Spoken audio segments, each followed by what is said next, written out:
and who are opportunists, who are time servers and weathercocks, I don't regard them to be prominent.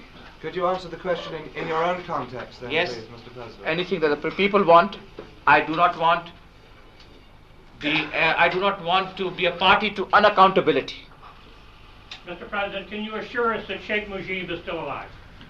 Well, before I left Pakistan, I was told he was alive. I made this inquiry immediately on my return, and I was told he is alive. But I have not personally met him.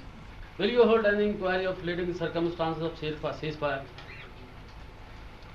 I have answered the question. I am not bloodthirsty. I am not a vindictive person. I do not like to see blood. But whatever the people want, and whatever is necessary, and whatever is right, will be done by me. Is the former president still in this country, and is he free or is he under house arrest? He's here. He's here. He's here. He's not under house arrest. Will he be placed under house arrest? This is a free country. He's not under house arrest. Do you intend that he should stand trial? I've answered that question. It's a premature question. There are many matters that have to be answered. Many explanations have to be given. But I have got so many matters to attend to that I cannot give a direct answer to this question. सदर मोहतरम बाद शहरों में मुजाहरे हो रहे हैं कुछ लोगों के खिलाफ मुकदमा चलाने के बारे में ये मुजाहरे हो रहे हैं की पाकिस्तान की सूरत हाल की मुजाहरे हो रहे हैं मुजाहरे हुए हैं लेकिन अब फिलहाल मैंने आज आपको मालूम है कि रेडियो और टेलीविजन पर तकरीर भी की है यहाँ भी मैंने जवाब दिए हैं मैं एक अवामी नुमाइंदा हूँ मेरी जमायत को अक्सरियत मिली थी 1970 के इलेक्शन में इसलिए अगर हमें मौका दिया गया हम आवाम की खिदमत करेंगे हम कौम की खिदमत करेंगे हम पाकिस्तान की सालमियत को बरकरार रखेंगे और इंशाअल्लाह ताला जो मुसीबतें उनका हल हम ढूंढेंगे आवाम की मदद के साथ और आवाम की ताउन के साथ यहाँ पे सदर मुकदमा चलाने के बारे में मुतालबा किया जा रहा है वेरी सून जनाब सदर मुजाहिरीन tomorrow I'll announce some members. Mr. President, do you intend a presidential system in this country? No, I am not going to impose a constitution on the people of Pakistan. We've had enough of imposition of constitution. I want to fight for democracy. I am not a person who has been thrown into power by an undemocratic means. I have been brought into office because I got the majority of the votes in the last elections. I am at the service of democracy. I have fought for democracy. I want democracy in Pakistan. I want the rule of law in Pakistan. I want constitutional government in Pakistan. I want to see that there's a role for the opposition, there's a role for the government. I want to see what's happening in other countries. And I am committed to democracy. I'm committed to social justice. I'm committed to progress. And I can assure you that I will do everything in my power to restore democracy. I hate this epithet that has been attached to me, Chief Martial Law Administrator. I don't like martial law. I have opposed martial law. I would not like to see martial law remain 1 minute longer than necessary. And I will make every effort to see that martial law is removed from Pakistan. And I'm not making any commitments now because I've only taken over today. But in the near future, I'll give a date, or I hope to give a date, and I can assure you that I will stick by that date. How will this new constitution be formulated? Mr. President, what about the convening of the National Assembly? Yes, that also depends on our negotiations with our brothers in East Pakistan. The two are interconnected. First of all, first thing I want to do is to resume negotiations with the genuine leaders of East Pakistan within the framework of one Pakistan, and once we have come to a settlement or we have failed, we can either come to a settlement or we can fail. Then we can proceed to the second step. Because now proceeding to the second step would be hypothetical. First we must come to an agreement on the structure of our country.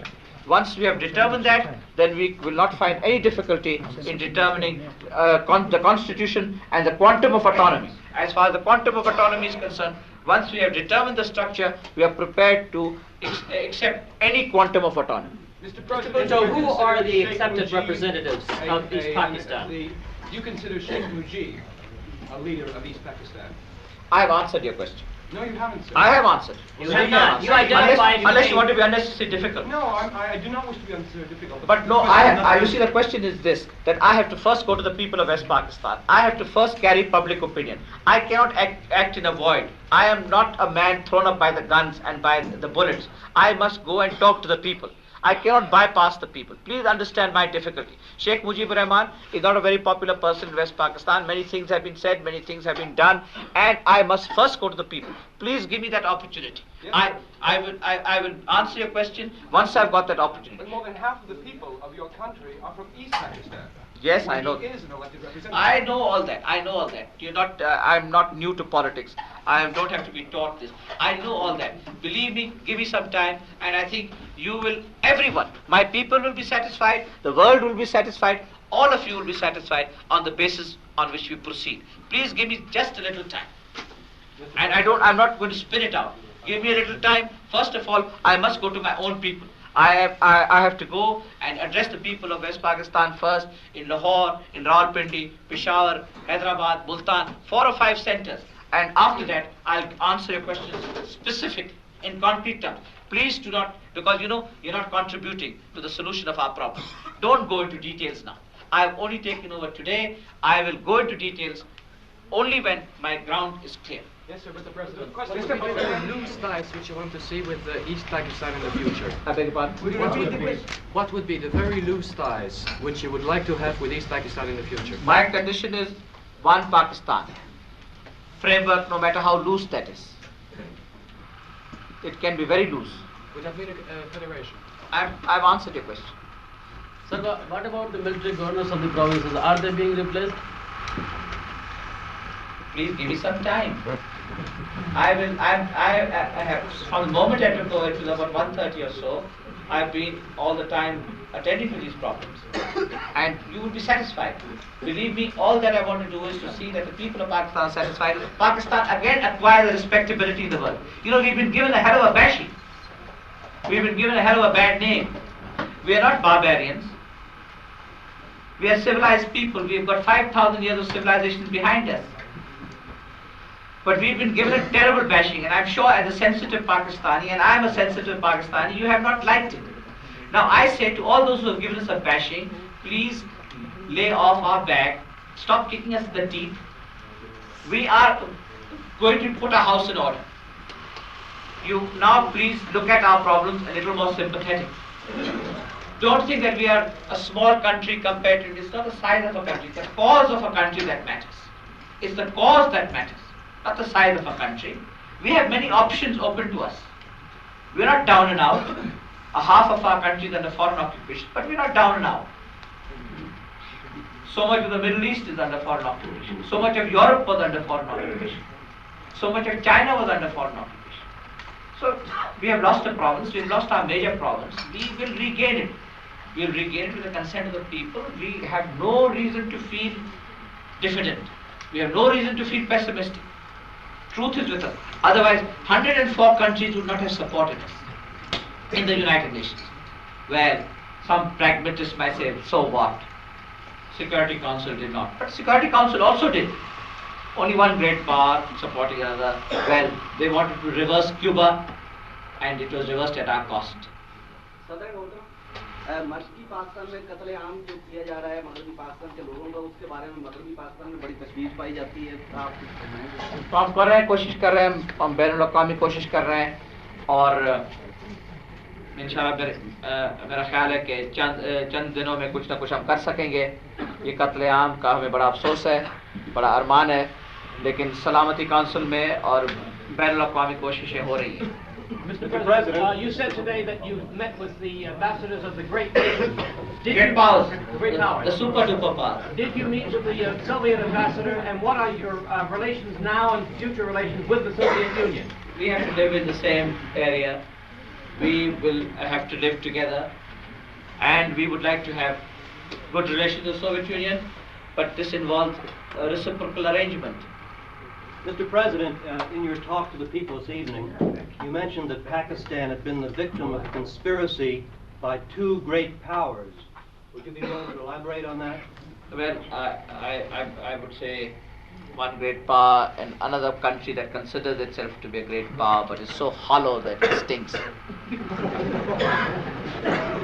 Mr. President, you declined to forecast the future. Can you tell us exactly what happened when you arrived at the President's house today, what you said to the retiring President and what he said to you? Can you describe the scene to us? Yes, sir.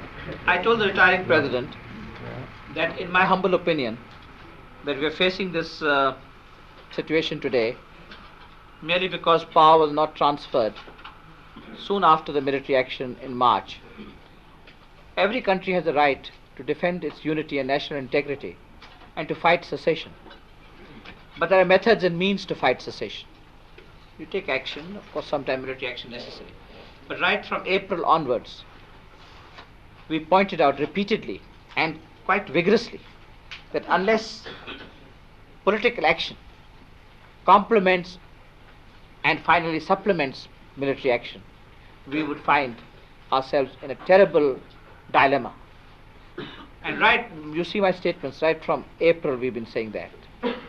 And on the 29th of September I said by the end of this year, situation might be out of everyone's hands. Because people, intelligent people can anticipate these events. And I told them that we have suffered terribly for not having transferred power, for not having had a dialogue with the people, and now we have very small pieces on the ground. These small pieces are fast turning into ashes. Either you recognize the reality now at last and allow us to pick up these pieces and with the help and cooperation of our people try to make and earn again, or else I am not interested. I am not going to rock the boat because the country is facing a terrible crisis. I will just retreat into the background and you carry on, going from one blunder to another. What did he say to you? He said, I want you to be sworn in. A lot of people expected you to become Prime Minister. Why did you become President? Why did you take over as President? Because that's a more humble office. What was the mechanism But you're by going which to power have complete power, which is what you accused. I'm going to President relinquish it very soon. And secondly, as far as my authority is concerned, it stems from the people. Because I was elected by the people, by overwhelmingly. And I'm going to associate East Pakistanis into my regime if they're prepared. But East Pakistanis, those two who got elected in the last elections, in the December 70 elections, I'm not going to add any provocation to the situation. I'm going to offer Mr. Nurul Amin and the Chakma chief a position in the new government. They were the two who were thrown up by the people in the December 1970 elections. They're welcome to join the cabinet. They're welcome to hold high office. Weren't there 157 other people thrown up in that same Yes, election? we go from place to place. We go from place. We You're will. not just singling out those two as the Please only let us go step by step, because these are the only two available to us today. Please be reasonable. I'm not being sharp. I'm going on a practical consideration. I know you went mad with me at Dhaka, but don't go mad now. We are going to do our best to collectively come to us. Mr. President, back here, please, sir. Question about the past rather than the future. Can you please tell us what in fact you spoke with President Nixon about, and what in fact you spoke with the American ambassador about? I met the ambassadors today of all the great powers. That was a routine visit. I wanted to give them my preliminary thoughts. But I had an extremely satisfactory meeting with President Nixon. And as a former Yankee baiting foreign minister, I want to tell you that we are expecting and hoping for a new chapter in our relations. Could you be more specific and tell us exactly what he said to you and what you discussed? You know, you don't like to burn your fingers. It's going to be very difficult what you talk with the president of a great power. Point is that he understands the implications of a change in the equilibrium in the subcontinent. You know what's happening in the Middle East, you know what's happening now in Asia, in the subcontinent, and he knows the implications are not just a limited war between two underdeveloped countries. And if the world could have had to face Vietnam for so many years, and the consequences of Vietnam, the subcontinent is a subcontinent inhabited by over 600 million people. It's an extremely important part of the world, strategically, in terms of history, humanity, and the great powers cannot be oblivious to the future of the subcontinent. The preponderant balance of power cannot be permitted to shift in another direction.